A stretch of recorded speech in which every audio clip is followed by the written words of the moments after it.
In this video, I'm going to react to the Hillsborough Stadium disaster.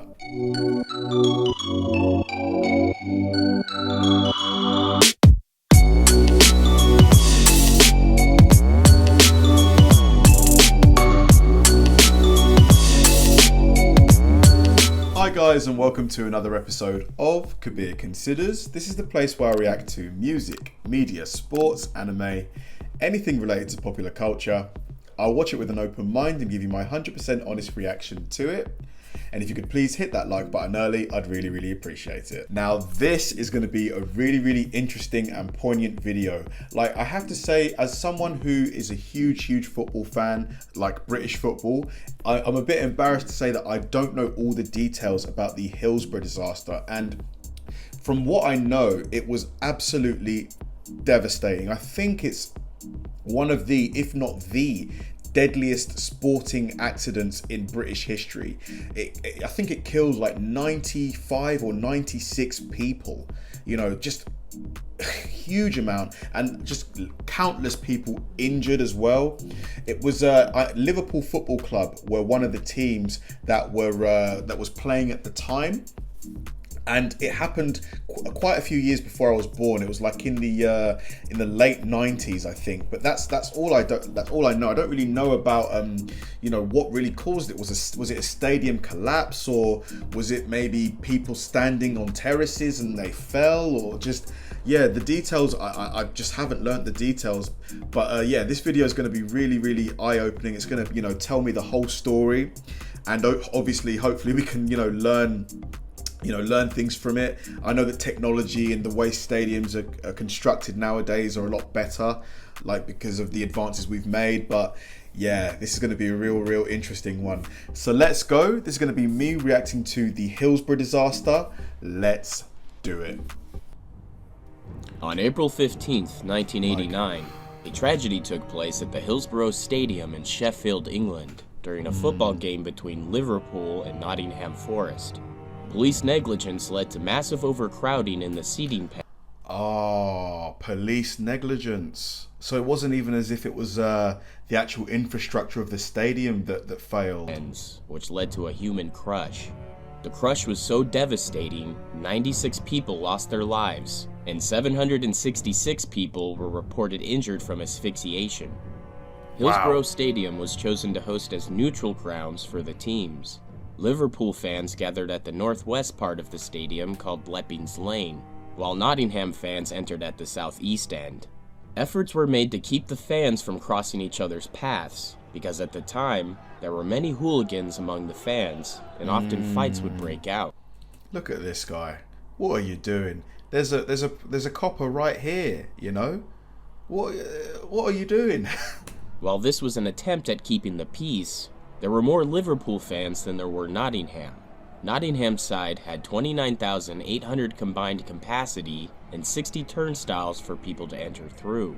The northwest end of the stadium only had 23 turnstiles that met with 24,256 fans. There were normally other turnstiles around the Liverpool entrance for people to use, but because of the segregation policy, many of them were closed off so sports rivals couldn't cross each other's paths. Of course. While there was a public announcement to discourage more people from attending, the police, clubs, and local authorities at the event were more worried about the hooligans and fan fights.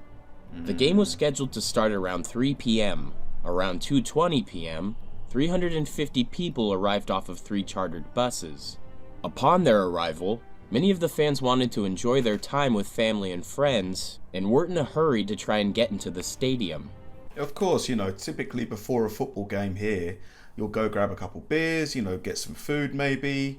You know, you chill out outside the stadium, because once you're in, you know, food and beer usually cost you. You need a mortgage to buy a sandwich at a football stadium. But yeah, this is the norm. This caused congestion to build up in a short period of time.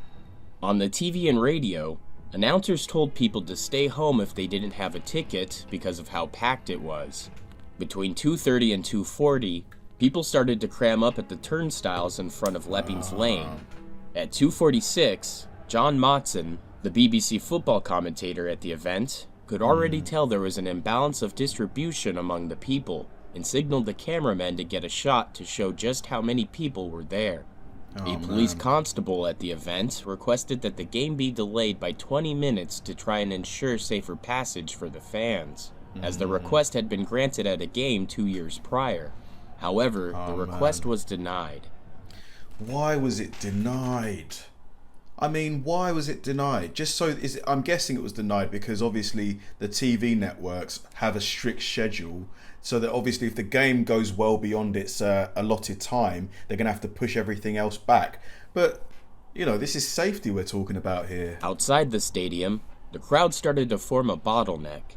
There were more fans arriving than there was a way for them to get in. People were showing tickets to the wrong turnstiles, but couldn't leave when denied entry because of the people behind them. At 3, the game began as scheduled, and the fans outside could hear the cheers of fans inside the And they wanted to get in. They just wanted to get in, I'm stadium. assuming.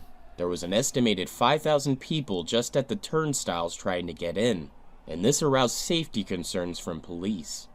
The superintendent that would be in charge of order for this game was David Duckenfield, who had very little experience to no experience in how to keep order and maintain a sold-out stadium crowd. Worried that the crowd was going to pose a major fatality risk, he ordered exit gate C to be opened to relieve the masses. This exit gate was normally used for people departing the stadium, not going in. Then to help relieve pressure, gates A and B were then opened as well. The crowd poured in the pens at free will. No one was even checking ticket stubs at this point. Oh God, this is just recipe for absolute disaster. Initially, there was a rush when the fans entered, but it turned into a steadily paced walk. Even at a steady paced walk, the fans began to fill a tunnel that led into the already overcrowded central pens 3 and 4.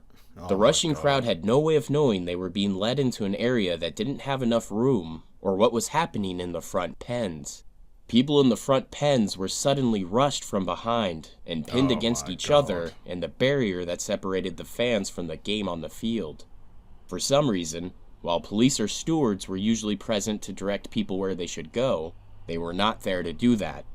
A BBC report speculated that if police had positioned the 2 patrol horses on the field into the crowds correctly, they could have directed fans into the side pens.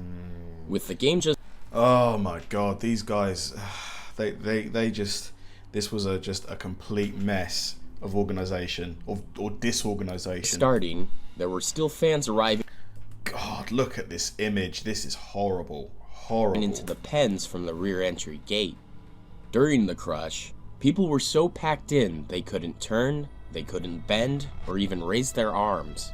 Some fans, like 19-year-old Sarah Hicks, who went to the game with her sister, father, and mother, couldn't be pulled out by people trying to help.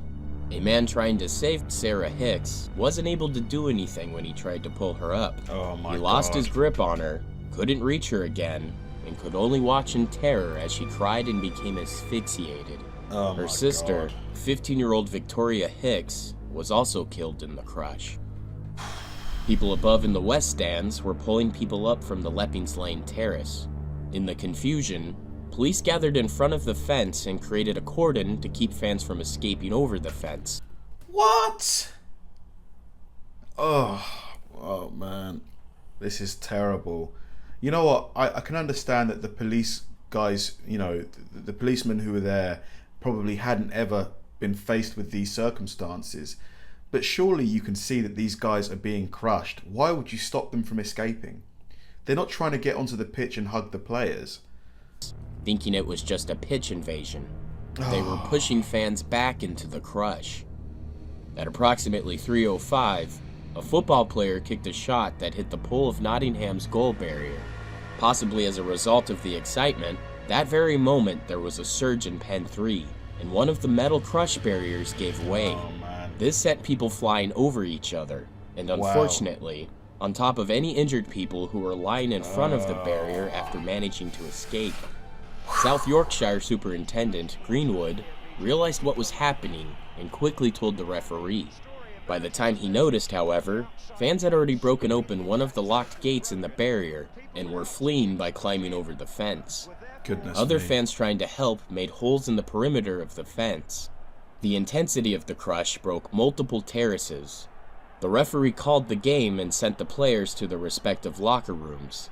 Nottingham fans who didn't understand what was going on at the time thought there was a pitch invasion and started whistling their anger at the Liverpool side and chanting for their team to return to the field.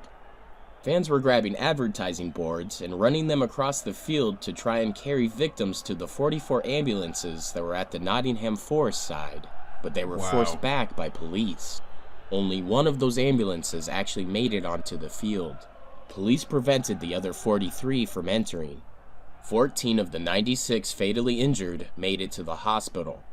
People were trying desperately to save others with CPR. While all this was going on, police were still making a cordon 3/4 of the way down the pitch to prevent Liverpool supporters from reaching the opposing supporters. At about 3:13, a grandstand news reporter announced that they finally had an explanation of the events that had unfolded. Gosh, just even though there's a ton of people that have made it onto the pitch, you can see here that this is ridiculously packed. Like, you can't even make out each individual person. I know that this footage isn't obviously 1080p, but you can't even. It just looks like they're just packed in like sardines. There's no question now that the problem was caused by non-ticket holders forcing their way through a broken gate at the Leppings Lane end of this ground. And the FA Cup semi-final has been suspended in the most serious fashion. As more of the disaster was observed, and after hearing a few eyewitness accounts, it became more apparent that fans without tickets weren't the cause of the chaos. There were claims against the emergency service, saying they failed to give adequate emergency treatment. The coroner who arrived on the scene, Stephen Popper, said that anybody who had been a victim couldn't be saved after 3:15 because they were already dead. But there were still fatally injured people alive after 3:15. One particular case of this was Kevin Williams. Stadium cameras showed Kevin being pulled out of the crowd at around 3:28. Eyewitnesses Tony O'Keefe and Steve Hart were there to help officers carry Kevin off the pitch, and they said he was still alive. Tony O'Keefe said in an interview, "I've seen people dead before, and I knew that there would have been a color change. His color looked okay. He was pale, but I could see he was alive." For years, police and officials blamed the fans for their own deaths. On March 26, 1991, the inquest returned a verdict of accidental death. Many families were angered by this because they knew it wasn't their loved ones' faults. On April 26, 2016, the families took to court again, and the jury ruled in their favor that the victims were unlawfully killed by police error. When the verdict was announced, the family members standing outside of Coroner's Court in Warrington, England, held hands and sang "You'll Never Walk Alone," a song that Liverpool fans sing before every game. The families finally found some peace after years of cover-ups and lies about the fans being the ones to blame. Later on, David Duckenfield, who was able to retire on medical grounds, still insisted that the spectators opened the gate and were the ones to blame. The Crown Prosecution Service was... You see, it's hard, because obviously I want to lay blame at someone, or at people, but it's like I wasn't there. So it's really hard to stay impartial despite, this being so emotive, so just makes you angry, evaluating if they should press charges in light of new findings. If they did, it would most likely focus on David Duckenfield. The victims who died that day ranged from ages 10 to 69. Gosh, 10-year-olds, children. 38 of the victims were children or teens. There were many memorials and epitaphs erected in honor of the 96 people who died from the crush throughout Liverpool and the Hillsborough Stadium. I want them 96 to rest in peace now, because they have suffered for these 27 years seeing the families suffer, said Margaret Aspinall, whose 18-year-old son James died in the crush. They did nothing wrong that day, she told Granada Reports. They were the heroes. Wow. Goodness me, that was powerful. It leaves me lost for words that, the policemen and women who were there at the game to, keep everyone safe. they couldn't understand, or they didn't realize how their actions could have, huge consequences. If you stop people from going into the stadium through certain turnstiles, you're going to funnel so many people into just little pockets of the stadium. It almost seems like common sense. I understand that they wanted to keep the two sets of fans from crossing paths, but I think it's one of those situations where you have to determine what is the most potential danger, or which scenario could lead to the most potential or serious incidences of injury and harm. And for me, I'd have much rather risked letting them cross paths than just sending all of these people. Obviously they weren't to know that this would happen, but I don't know, I feel like the judgment on display wasn't as good as it should have been. Yeah, rest in peace to those 96. Thanks for watching, guys. If you enjoyed this video, please like, subscribe, turn on bell notifications, and keep throwing the recommendations my way. I know I say it all the time, but they genuinely help me out, because if I know you enjoyed watching something, I'll definitely enjoy reacting to it. So like, subscribe, turn on bell notifications, keep throwing the recommendations, and I'll catch you in the next one.